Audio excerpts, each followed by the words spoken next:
In the middle of a vast and silent desert, where the sun burns without mercy and the horizon stretches endlessly in every direction, there was a moment that would change history forever, a moment that began not with strength or abundance, but with desperation, with a mother standing alone with her child in a place where survival itself seemed impossible. That mother was Hajar, left in the barren land of Makkah with her infant son Ismail, peace be upon him, with no water, no people, and no visible source of help. As time passed, the little they had was gone, the water ran out, the silence grew heavier, and the cries of her child began to echo through the empty valley. A sound no mother can ignore. A sound filled with urgency, fear, and helplessness. And in that moment, she did what any desperate heart would do. She began to search, not randomly but with purpose, with hope, and with a determination that refused to break even when everything around her gave no sign of relief. She ran toward the hill of Safa, looking into the distance, hoping to see something, someone, any sign that help might be near. But there was nothing. Only desert. Only silence. Still, she did not stop. She ran toward Marwa, her steps faster, her heart heavier, her hope still alive, and she looked again, searching the horizon with the same question in her heart. Nothing. And yet she continued. Back and forth. Again and again. 7 times. Each run carrying more urgency, more exhaustion, and more sincerity, because when a person reaches the point where there is no visible solution, something deeper begins to form, a reliance that is no longer based on what is seen, but on what is believed. And this is where everything begins to change. Because true reliance is not stillness, it is movement, it is effort, it is doing everything within your ability while knowing that the outcome is not in your control. And as Hajar continued to run, as her strength was tested and her heart stretched between fear and hope, something happened that no one could have predicted. Not from the horizon. Not from another person. But from beneath the feet of her child. Water began to emerge, clear, sudden, and undeniable, a spring forming where there had been nothing, life appearing in a place of death. And this was not just water. It was mercy. It was provision. It was a response. A response to a struggle that had reached its limit. And as the water flowed, Hajar rushed to gather it, to contain it, repeating words in awe and urgency, trying to preserve what had been given. And that water became known as Zamzam, a name that carries within it the memory of that moment, the moment when desperation turned into relief, when effort met divine response. And what makes this moment so powerful is not only the miracle itself, but what it represents, because it shows that even in the most impossible situations, when every path seems closed and every direction feels empty, there is always a way that cannot be seen, a door that opens beyond expectation. And this is where the story truly begins. Because Zamzam is not just water. It is trust. It is patience.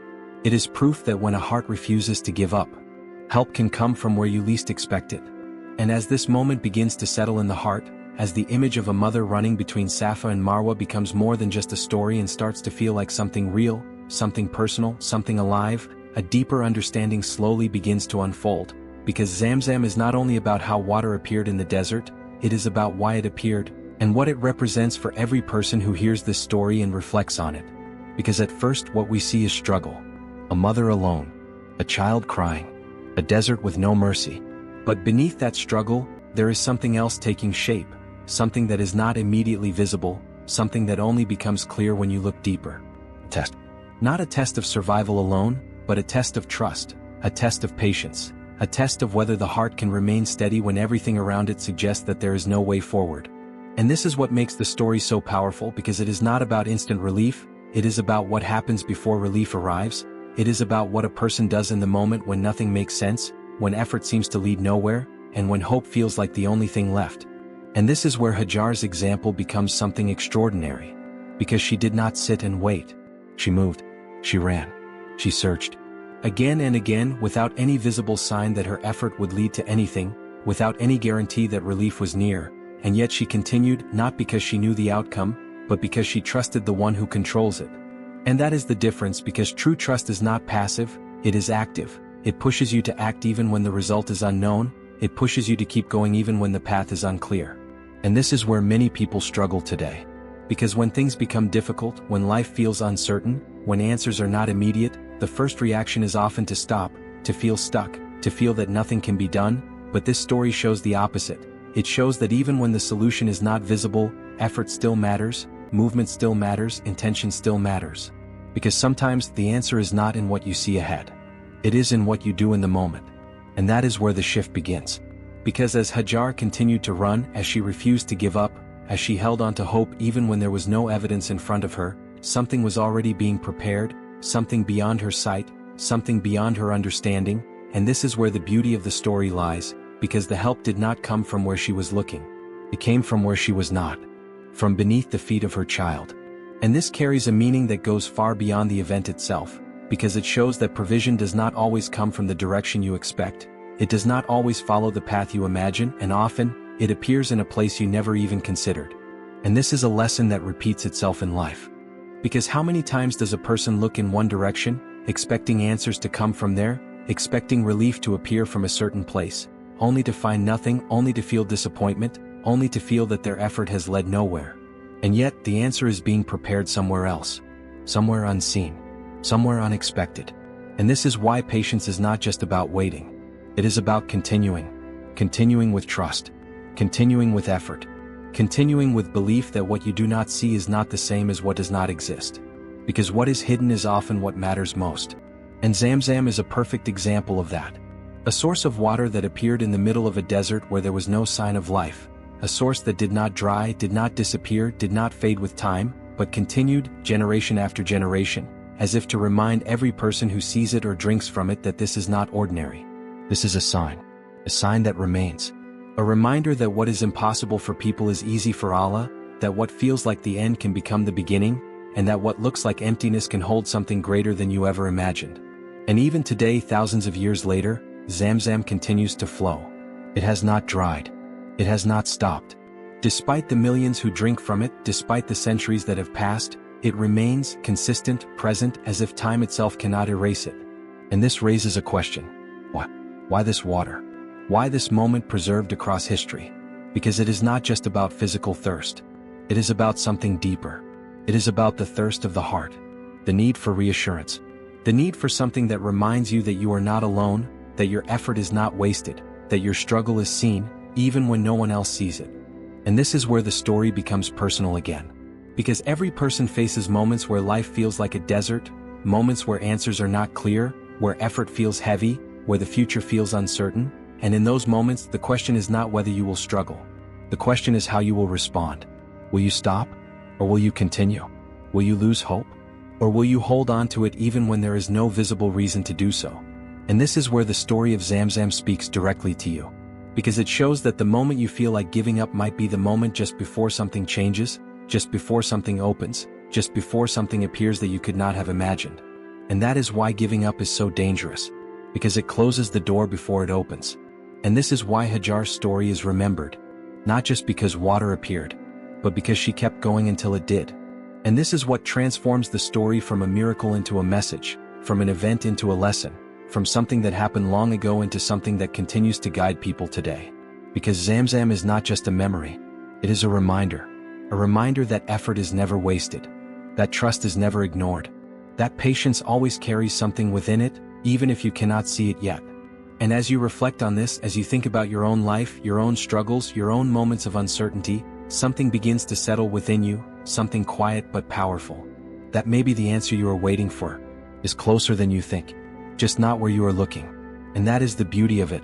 Because when it finally appears, when the moment comes, when what was hidden becomes clear, you begin to understand that nothing was random, nothing was wasted, and that every step you took, every moment you held on, every time you refused to give up, was leading you exactly where you needed to be. And that is what Zamzam represents. Not just water in the desert, but hope in the unknown, trust in the unseen, and a reminder that when you keep moving, help can come from where you never expected. And as this understanding begins to deepen, as the story of Zamzam moves from something you hear into something you begin to feel, another layer slowly reveals itself, because the miracle of Zamzam is not only about how it began or why it appeared, it is also about why it continues, why it remains unchanged despite time, despite usage, despite the millions who have come and gone, drinking from it, relying on it, carrying it across the world. Because what we are looking at is not just a moment frozen in history. It is something living, something ongoing, something that continues to exist as a reminder in real time. And that changes everything. Because most stories fade. Most events become distant. But Zamzam did not. It stayed. Flowing in the same place, with the same purpose, carrying the same meaning, as if it is meant to remind every generation that what happened once can still be felt today. And this is where the question becomes deeper, because it is no longer only about how it started, but about why it has never stopped. And when you reflect on that, you begin to realize that Zamzam is not sustained by ordinary means. Because in a desert, water disappears. It dries. It fades. But this did not. And that alone tells you that this is not something bound by the same limits as everything else. It is something preserved, something maintained, something that continues by a will greater than the laws we are used to. And this is where the meaning becomes clear. Because Zamzam is not only a source of water. It is a sign that does not fade. A reminder that what comes from Allah does not depend on the conditions of this world. And that carries a message that goes far beyond the physical. Because in life, people often think in terms of limits, what is possible, what is realistic, what can or cannot happen based on what they see, but Zamzam breaks that mindset completely. It shows that what you consider impossible is only impossible within your own understanding, not within the reality that exists beyond it. And this is where faith begins to expand. Because faith is not only about believing in what you see, it is about trusting what you cannot see yet. And Zamzam is a constant reminder of that. A reminder that what is provided can remain. That what is given can continue. That what is blessed does not fade like everything else. And even today, people come from every part of the world, standing in the same place where Hajar once stood, drinking from the same source that once appeared beneath the feet of her child. And in that moment, something connects, something that cannot be explained only through words, because it is not just about water touching the body, it is about meaning reaching the heart. And this is where another dimension of Zamzam appears. Because it is not only physical, it is spiritual. People drink from it with intention, with hope, with prayer. And that is something unique. Because this is not just water that quenches thirst. It is water that carries meaning. Water that people connect to their dua, to their needs, to their struggles, as if it becomes part of something greater than itself. And this is something that has been known for generations. That Zamzam is not like other water. That it carries a different kind of blessing.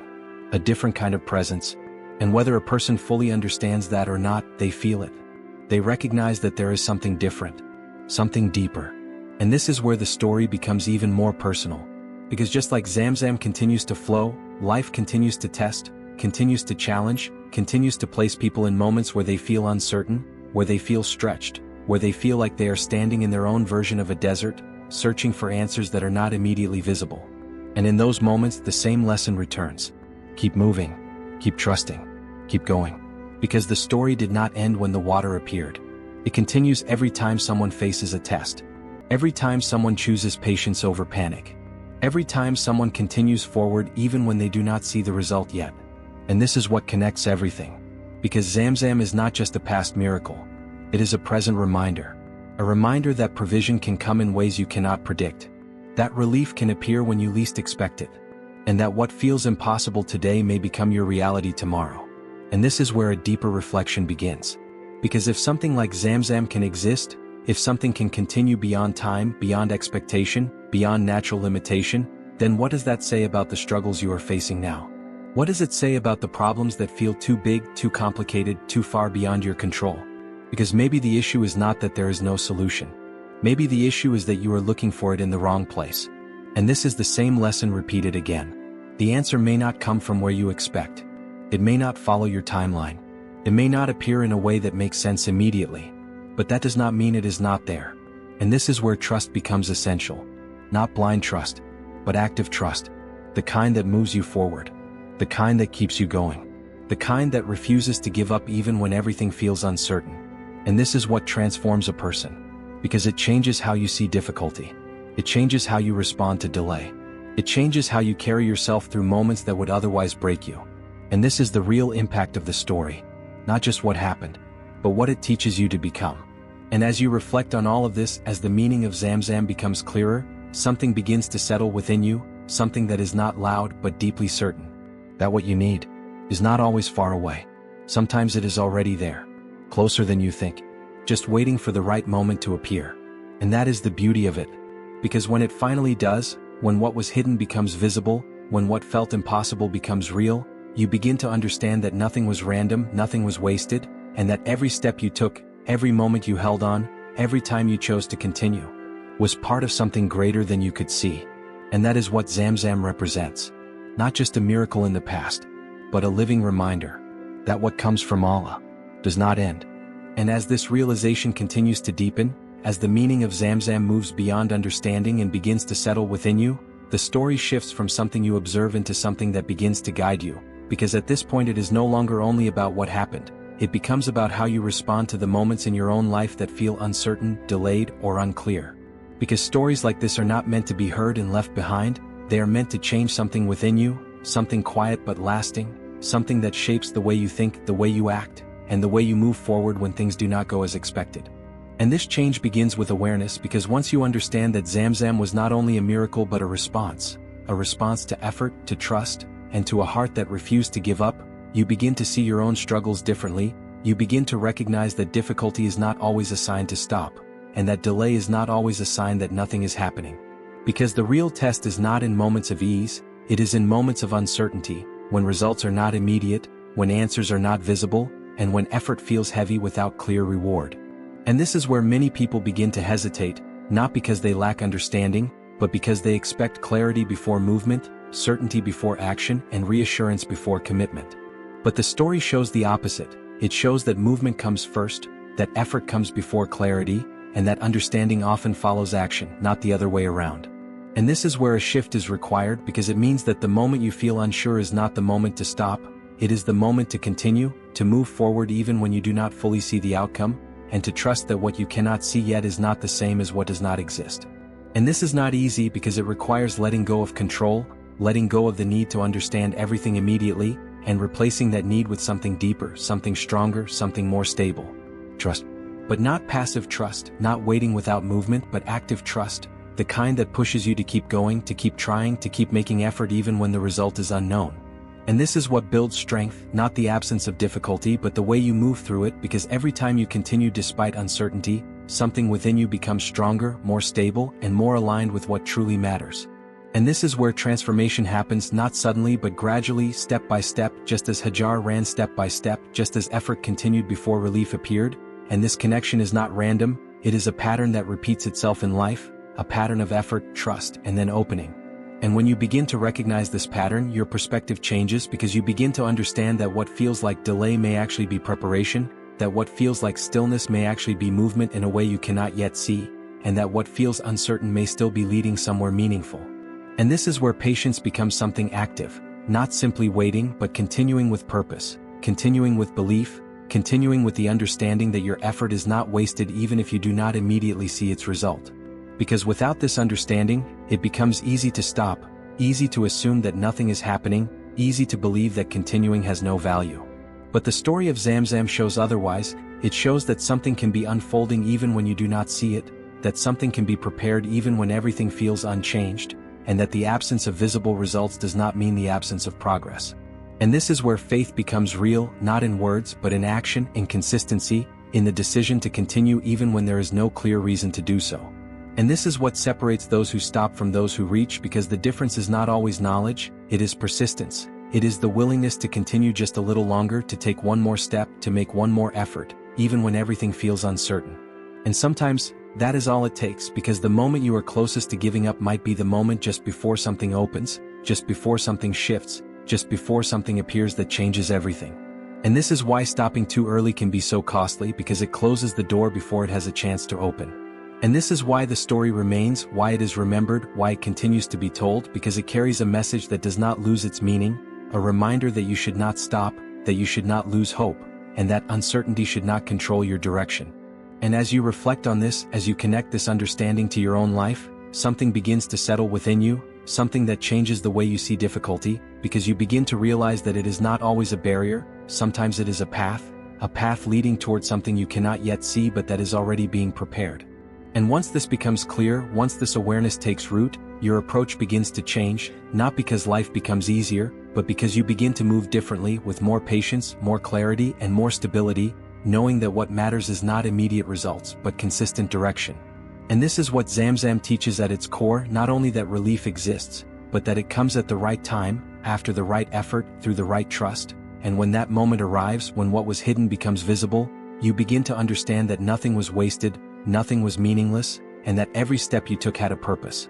And that is where the story reaches its true impact, not as something from the past but as guidance for the present, a reminder that as long as you keep moving, even when you do not fully understand, you are still on a path that can lead somewhere meaningful. And as everything begins to come together, as the story, the meaning, and the reflection settle into one place, something shifts within you, because at this point it is no longer only about Zamzam, it is no longer only about a moment in the past, it becomes about you, your direction, and the foundation on which your life is built. Because when a story carries this much meaning, it does not remain external, it begins to ask something from you, it begins to challenge the way you think, the way you respond, and the way you move forward when life does not unfold the way you expect.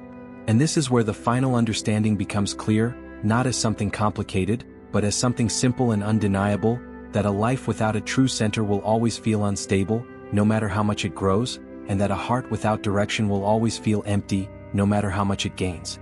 Because everything in this world can change, everything can be taken away, everything can shift without warning, but what you build your life upon is what determines whether you remain steady or fall apart when those moments come.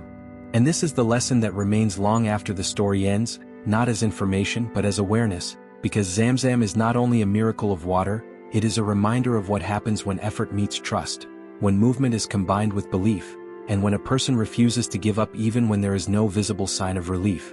And this is what gives the story its lasting power, because it shows that what is built on truth does not fade, and what is connected to something greater does not lose its value with time. And this is where everything becomes personal again, because the question is no longer about what happened to Hajar, it is about what is happening within you, what you are relying on, what you are building your life around, and what continues to guide your decisions when things become uncertain. Because these are not questions that require quick answers, they require honesty, they require reflection, and they require the willingness to look beyond comfort and face what is real. And this is where many people hesitate, not because they do not understand, but because they are not ready to let go of what feels familiar, not ready to change what has become comfortable, even if it is not correct. But this is where real growth begins, not in comfort but in truth, because truth has a way of reshaping everything once you allow it in, once you stop resisting it, and once you choose it over ego, over habit, and over distraction. And this choice is not made once, it is made repeatedly, in small moments, in quiet decisions, in situations that no one else sees, where a person either moves closer to what is right or slowly drifts away from it.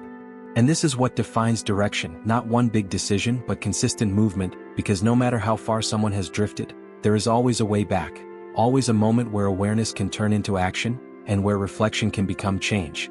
And that moment is not in the past, and it is not in the future, it is now, right where you are, in what you choose to do next, because every moment carries an opportunity to realign, to correct your direction, and to return to what truly matters. And this is where the real message of Zamzam settles, not as a distant story, but as a living reminder that what you are searching for is not always far away, sometimes it is closer than you think, sometimes it is already within reach, just waiting for the right moment to appear. And this is where everything begins to make sense, because when you understand this, when you begin to move with this awareness, your perspective changes, not because life becomes easier but because your direction becomes clearer, and that clarity brings a kind of stability that does not depend on circumstances, a kind of strength that does not come from control, but from alignment, from knowing what you follow and why you follow it. And in that clarity, something settles within you, something quiet but powerful, because you are no longer moving without purpose, you are no longer searching without direction, and you are no longer relying on things that cannot truly hold you steady. Instead, you are moving with intention, with awareness, and with a heart that understands that what truly matters is not what you gain, but what you are built upon. And that is the difference between hearing a story and living its meaning, the difference between knowing and becoming, because in the end, the story of Zamzam is not only about water that appeared in the desert, it is about a path that begins with effort, continues with trust, and ends with a realization that nothing you do with sincerity is ever lost. And that is where the story leaves you, not with an ending but with a direction that reminds you that as long as you keep moving, as long as you keep trusting, and as long as you refuse to give up, you are never truly without a way forward.